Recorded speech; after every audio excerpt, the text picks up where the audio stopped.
に驚いたこと、常識が日本と真逆なんです。第5選。ちょっと生活音が全部聞こえるんですよ。愛の国なんでね、皆さんわかります？そういう声が非常に多い。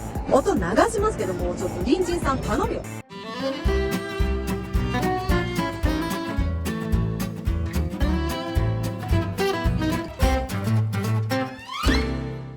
もちろんということで、本日はですね、この後ろにケリッツ、ブルース・デ・コマース、安藤忠雄建築を入れながらお届けしたいと思います。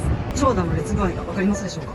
いつもね、やっぱこれぐらいすごく人は並んでいて、平日でもやっぱり多いかな。ブルース・デ・コマースの件は概要欄に貼らせてください。本日はですね、もうパリに来て本当に驚いたこと、常識が日本と真逆の第5選お送りします。では早速行ってみたいと思います。まず1、ですね、物流がもう本当に不安でしかない。日本って物流すごくしっかりしてるんで、5分遅れるだけでもすいませんとお電話くださいませ。こっちまず自分の手元に届くまでは本当にもう届くのが不安すぎる。日本から送ったものも日本を出た瞬間追跡できなくなるって基本的には届けてくれるのかどうかで、届ける時に電話くれたりもするんですけど、それを見逃すともう二度と手元に来ないとか、この日に届くよっていう連絡が来ていてももちろん来ることなんかなく、1週間その連絡が来続けて電話をして結局取りに行かなきゃいけないなんていうのは日常茶飯事です。だから多分こっちではそんなに EC っていうのがあんまり発達してない気がします。壁の薄さはこれも写真貼っとくんですけど、それ地区によるとは思うんですけど、この辺り1区っていうあたりはですね、多分古い建物が多くて200年と、うちも地区200年です。その中をリノベして使うっていう感じなんで、もう隣のビルと壁の差がないんですね。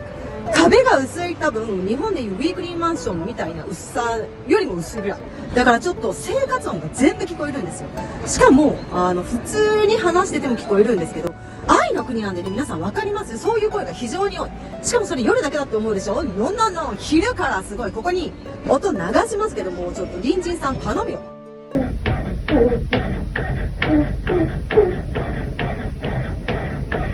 この音ちなみに週末昼の11時です。これが聞こえるんだよ。やってらんないよね、本当に。頼むよ。やっぱ古いんですよ。古いものをだまし使うんで、インフラとかの下水道とかが破裂したりするの。こっちに来て私初めてトイレが詰まるっていう経験もしたし、もうほんとびっくりしたの、キッチンの壁が落ちてきた。多分壁自体が古くなって腐って落ちてくるの。ビビるでしょ？で、じゃあここら辺質が悪いのかっていうとそういうわけでもなくて、そんなにね、安いお値段じゃなくてもこういうことが頻繁に起こる。だからもう保険はしっかりしてるけど、保険継承してちゃんと手続きして払われるのももう時間かかるし、これみんな生活どうしてんだろうと思うよね。エレベーター、エスカレーター止まってるから。エコの神経なんだと思うけど、このすぐそばに世界一1日の乗客量が多い映画館ってあるんですけど、週末は動いてたりするけど、平日エレベーター止まってっから。で、ベビーカー OK だなと思っていくと、もう手で運ばなきゃいけなくなったりする。